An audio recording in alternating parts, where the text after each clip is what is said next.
Mesdames et messieurs, bonsoir. Je vais vous parler du traitement biologique à haut rendement DLK-FBR. La forme la plus connue, la plus répandue des traitements biologiques est l'usage en STEP, station d'épuration. Mais elle est aussi mise en œuvre dans l'industrie. Vous avez deux principes essentiels. L'anaérobie ou fermentation, c'est-à-dire sans apport d'oxygène, délicat à maîtriser, génère peu de boue, formation de biogaz qui permet d'alimenter les chaudières et les voitures. L'aérobie, à l'opposé, qui permet de traiter essentiellement les eaux, avec apport d'oxygène. Le poids oxydant est donc supérieur à celui de la fermentation, mise en œuvre pour le traitement des effluents industriels.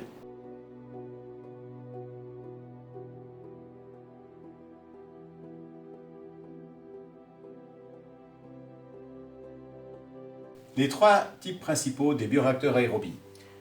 D'un côté, vous avez le lit flottant, c'est-à-dire un gros volume d'eau, un très large spectre de souche. À l'opposé, à l'extrême, vous avez biomasse immobilisée. Ici, vous allez traiter un grand nombre de polluants à faible concentration, facilement biodégradables. Ici, vous allez traiter un petit nombre de polluants difficilement biodégradables, puisque vous avez une grande densité biologique avec des souches spécifiques. Typiquement, ici, hydrocarbures, savon, alcool.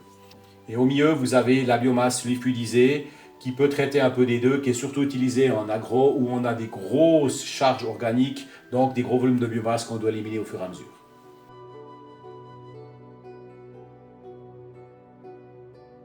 Si on regarde plus en détail un système FBR, il est constitué donc du bioréacteur, à l'intérieur duquel vous avez le lit fixé, les aérateurs, deux cuves qui permettent de réguler la charge, très important, la charge de débit. Donc, première cuve, on va pomper, filtrer grossièrement 200 microns, contrôle du débit, contrôle du pH. On rentre dans le bioréacteur et on va réaliser le traitement. On sort du bioréacteur pour aller dans la cuve 2, régulation de la charge aval, et on revient soit dans la première cuve s'il y a de la place, soit s'il y a de l'eau en entrée et qu'on remplit cette cuve, l'électrovanne commute et on envoie l'eau à l'égout.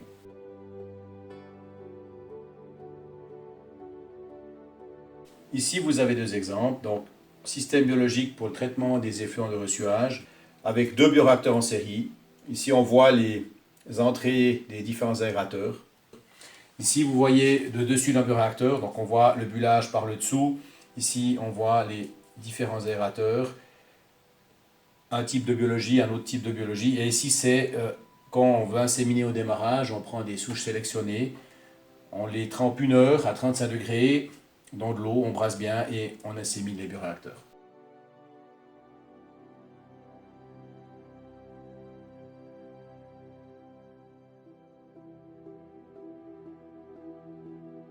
Pour illustrer le principe, l'application du système FBR, on avait réalisé une jolie affiche à l'époque. Le principe du FBR, c'est d'amplifier un phénomène naturel. Vous prenez des bactéries, vous les mettez dans un aquarium, vous les laissez faire leur travail, bactéries qui dégradent, qui mangent les huiles.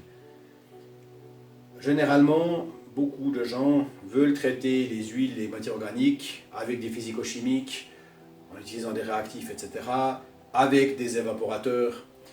Vous avez un parfait exemple. Les technologies chimiques lourdes et la biologie.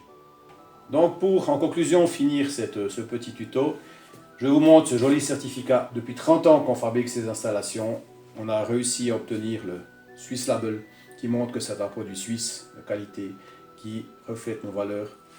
Je vous remercie.